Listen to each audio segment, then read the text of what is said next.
आइए हम दूसरा देखते हैं। वर्गीकृत आंकड़ों से मध्यांक की गणना। अगर हमारे आंकड़े वर्गीकृत हों तो इससे हम मध्यांक कैसे निकालेंगे, इसके लिए एक सूत्र का हम प्रयोग करेंगे। सूत्र होता है एम भी, यानी मध्यांक बराबर L plus N by 2 minus F बटा के एफ एम गुणे आई।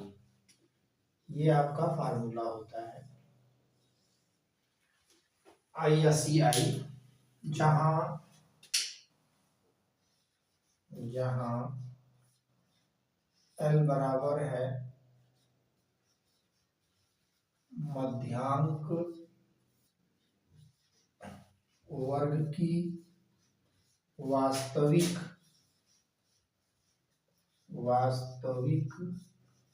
निम्न सीमा, वास्तविक निम्न सीमा, और यल का मान है, एन बराबर है आवृत्तियों का योग,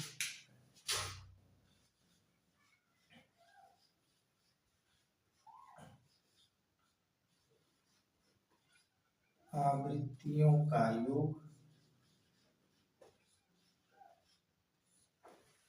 इसके बाद इसमें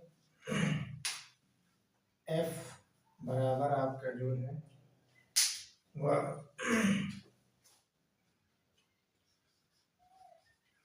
मध्यांक वर्ग के नीचे की संचयी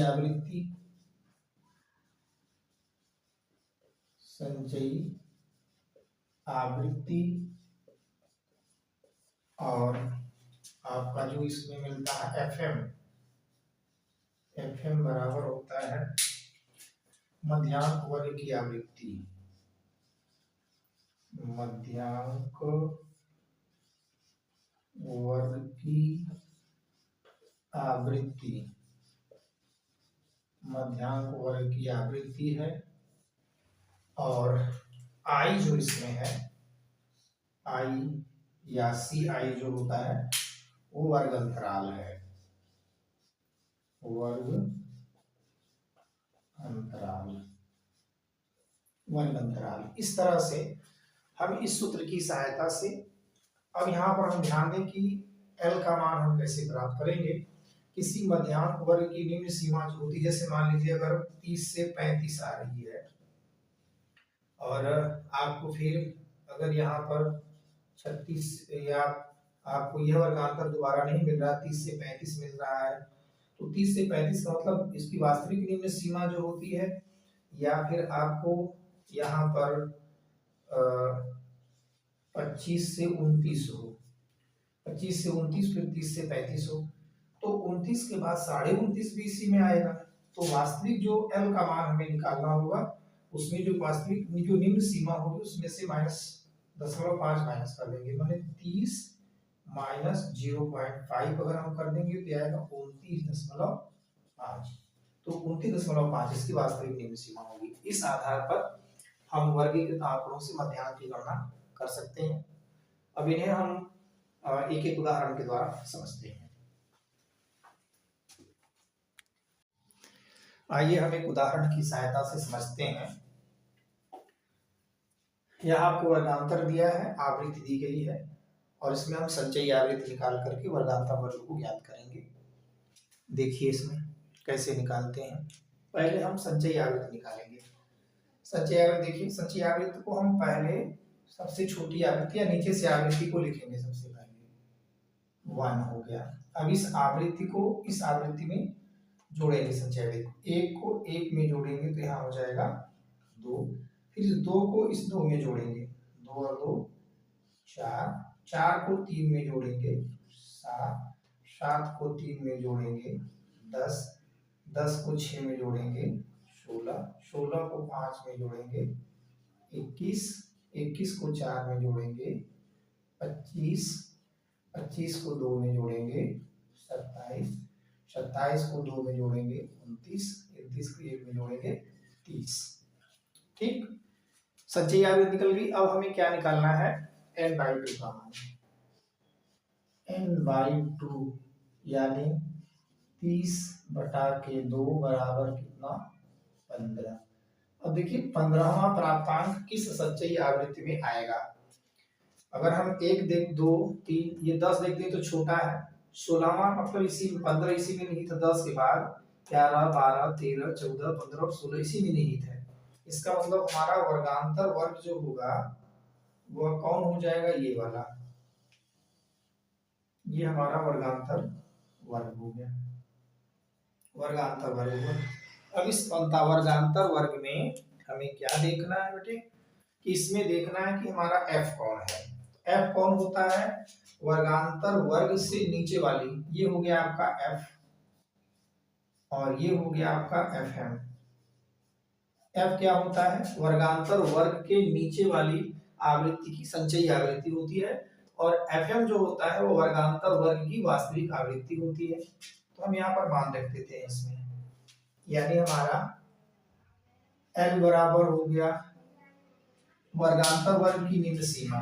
वर्गांतर वर्ग हमारा कौन है इसमें, देखिए यहाँ से 40 से छोड़, 40 का मतलब हो गया आपका 39.5। किसी भी वर्गांतर की निम्न सीमा निकालते समय उसमें से हम 0.5 माइनस कर देते हैं। इसमें से क्योंकि 40 से 44 है, 49 है तो 49.5 भी तो इसी में आएगा, या हम 39 से 40 के तो 39.5 भी तो इसी में आएगा, तो यहाँ कर लिया।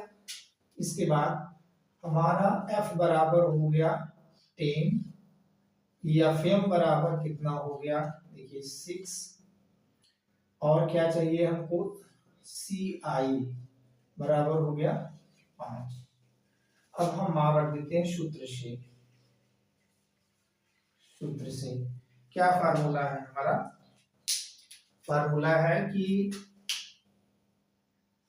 md equal to L plus n/2 minus f/के fm गुणे ci। चलिए रख लेते हैं मान को हम यहाँ से बेटे। देखिए यहाँ से L का मान, L कितना हमारा है 39.5, 39.5 धन n/2 ऑलरेडी हमने निकाला है। n/2 का मान कितना है, यहाँ 15 है, 15/के, अब 15 सीधे रख लेते हैं यहाँ से, 15 माइनस f का मान कितना आया 10/के, fm का मान कितना है 6 गुणे i का मान कितना है 5 बराबर, ये रख लेते हैं 39.5 धन। अब देखिए 15 में से 10 घटाएंगे 5 बचेगा, 5/6 गुणे कितना है 5 बराबर 39.5 धन 5 का 5 में गुणा करेंगे 25/6। चलिए इधर देख लेते हैं ऊपर, 39.5 धन, अब 25 में 6 का भाग दे दीजिए, 25 में भाग दीजिए 6 का, तो जब आप 25 में 6 का भाग देंगे तो 6 चौके 24, अलग से भाग दे देते हैं। देखिए 25 भागे 6 चौके 24 बचा 1, दशमलव लगाएंगे 0 उतर जाएगा, 6 कम 6 बच गया, यहाँ से 4 0 उतार लेंगे और 6 छहा के 36, 4 माने 4.16 बराबर आ गया 39, यहाँ कर रहे हैं 4.16, तो जोड़ दीजिए इसमें 39 में आप 4 जोड़ लीजिए, 39 और 4 कितना आ जाएगा,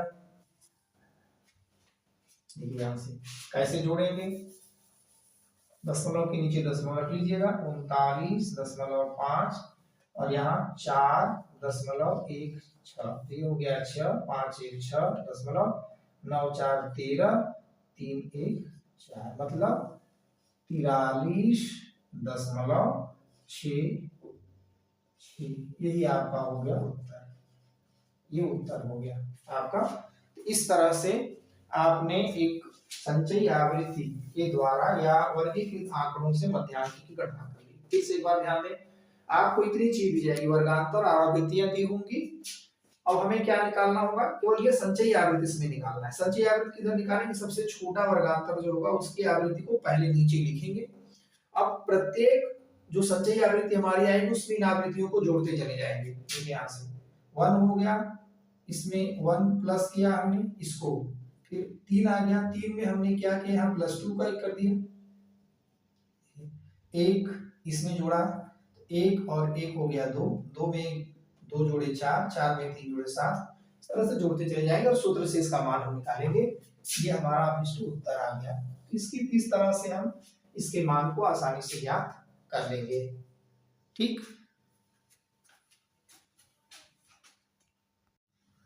आइए एक अन्य उदाहरण से इसको समझते हैं। यहाँ आपको वर्गांतर दिया हुआ है 45 से 49, 40 से 44, 35 से 39, 30 से 34, 25 से 29, 20 से 24, 15 से 19, 10 से 14, 5 से 9 और 0 से 4।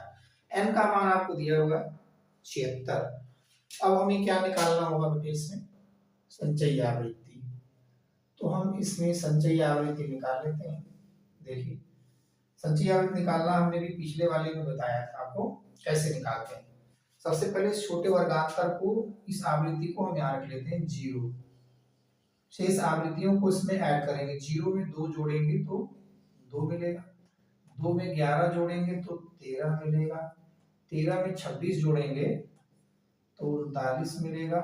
देखिए 3 9 2 1 39, 39 में 17 जोड़िए, 9 7 16 को 6, 3 1 4 1 5, 56 मिलेगा। 56 में 8 जोड़ेंगे तो 8 6 14 को 4 और 5 1 6 64, 64 में 6 जोड़ेंगे 6 4 10 और यहाँ हो गया आपका 70, 70 में 3 जोड़ेंगे तो हो जाएगा 73, 73 में 2 जोड़ेंगे तो हो जाएगा 75, 75 में 1 जोड़े हो जाएगा 76। देखिए n के मान के बराबर हमारी संचयी आवृत्ति भी आ गई। अब हमें क्या करना है, n/2 का मान निकालना है। n/2 बराबर 76 बटा के क्या करेंगे हम 2, 76 बटा के 2 करिए, कितना आएगा 2, यहाँ से 2 3 6, 1 बचा 2 8 16, 38। अब आपको ये खोजना है कि 38 किस वर्गांतर वर्ग में आएगा संचयी आवृत्ति। देखिए यहाँ से 0 है, 3 है, 2 है, 13, 39, तो यही में आएगा। इस 39 वाले में, इसी 39 वाले में आपका इसमें आ जाएगा। देखिए 38 है, ये 39 इसी में सीमित होगा 38 वाले में। तो ये आपका क्या मिल जाएगा, उसकी नीचे वाली आवृत्ति हो गई आपकी यह f हो गई, यह हो जाएगी f हो गई। l बराबर, l का मान कितना हो गया 15 है, तब 15 में से अगर हम 0.5 घटाएंगे तो हो जाएगा 14.5। f बराबर आपको मिल गया 13, fm बराबर आपको मिल गया 26 और CI बराबर कितना है 5 है। दोनों का डिफरेंस देख लीजिए 5 है। अब सूत्र में मान रख दीजिए। MD बराबर हो गया, L का मान कितना है 14.5 धन n/2 का मान हम जब निकाल लिए तो हम सीधे रखते हैं 38, सीधा सीधा यहाँ लेते हैं 38, 38 माइनस आपको क्या है f का मान कितना है 13 बटा fm का मान कितना है 26 गुणे I का मान कितना है 5 बराबर 14.5 धन 38 में से आप 13 माइनस कर लीजिए, कितना बचेगा 8 में से 3 गया 5 और यहाँ बचाया आपका 3 में से 1 गया 2, माने 5 3 8 और 2 1 3 38, 25 बटा के 26 गुणे 5 बराबर आपका हो गया 14.5 धन 25 में 5 का गुणा करेंगे तो 25 पंजे हो गया 125 बटा के 26 बराबर। अब इसको हल कर लीजिए। 26 है तो आप 125 में 26 का भाग दे दीजिए।